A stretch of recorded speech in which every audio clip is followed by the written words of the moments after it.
அஸ்ஸலாமு அலைக்கும் வரஹ்மத்துல்லாஹி பரகாத்துஹு. இன்றைக்கு நம்ம இஸ்லாமிய மார்க்கம் நம்மளுக்கு பர்தா விஷயத்தில் முக்கியமாக நம்ம கவனம் செலுத்த வேண்டும். இஸ்லாம் பெண்களுக்கான ஏற்படுத்திய பர்தா அமைப்பு ஒரு மனிதன் இயற்கைக்கு தோதுவானதும் மிக அவசியமானதுமாக இருக்கின்றது. அதிலே தான் பெண்களின் பாதுகாப்பும் கற்பின் பாதுகாப்பும் இருக்கின்றது. மேலும் வெளிப்படையான மறைவான கெட்ட விஷயங்களை விட்டும் தடுக்கக்கூடியதாகவும் இருக்கின்றது. அது பரிசுத்தமான ஒரு ஆடையாகவும் இருக்கின்றது.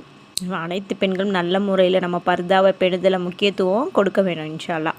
குர்ஆன் ஹதீஸ்லே பர்தாவின் விஷயத்தில் மிக வலியுறுத்தப்பட்டுள்ளது. அல்லாஹ் கூறுகின்றான், பெண்களே தங்கள் வீடுகளிலே தங்கியிருங்கள். முந்தைய அறியாமை காலத்தில் அந்நியர்களுக்கு முன்னால் தனது அலங்காரத்தை காட்டி தெரிந்ததை போல் நீங்கள் வெளியே சுற்றி திரியாதீர்கள்.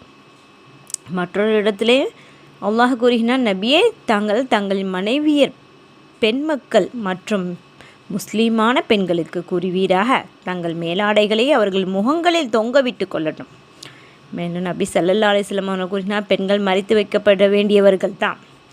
எப்போதுமே என்ன செய்யுங்க, பெண்கள் வீட்டிலிருந்து வெளியேறுகிறார்களோ அப்பொழுது ஷைத்தான் அவர்கள் என்ன செய்கிறானா, கூர்ந்து பார்க்கிறான்.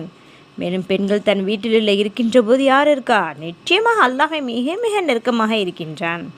இப்போ பார்த்தோம்னா இன்றைக்கி இஸ்லாமிய மார்க்கத்தில் நம்ம பெண்களுக்கு முகத்தை மறைக்க வேண்டும். எப்படின்னா, இப்போ நம்ம ஒரு பால் காய்ச்சிரும். ஒரு பாலை காய்ச்சி நம்ம என்ன செய்கிறோம், நல்லபடியாக நல்லா இருக்குது அந்த பாலை வைக்கிறோம். அந்த பாலை நம்ம ஒரு தட்டை எடுத்து அதை நம்ம மூடணும்னு நினச்சி அதை மூடாமல் அது என்ன செய்கிறோம், பாதியோ இல்லை நீங்கள் ஒரு சின்னதாக ஒரு கேப்பை வச்சு நீங்கள் திறந்து வச்சிங்கன்னா அதில் ஒரு சின்ன ஒரு பல்லியோ ஒரு எறும்போ அது விழுந்தாலும் என்ன செய்யும், அந்த பால் கெட்டு போயிடும். இப்படி தான் நம்ம பெண்கள் பாதுகாக்க வேண்டியவர்கள்.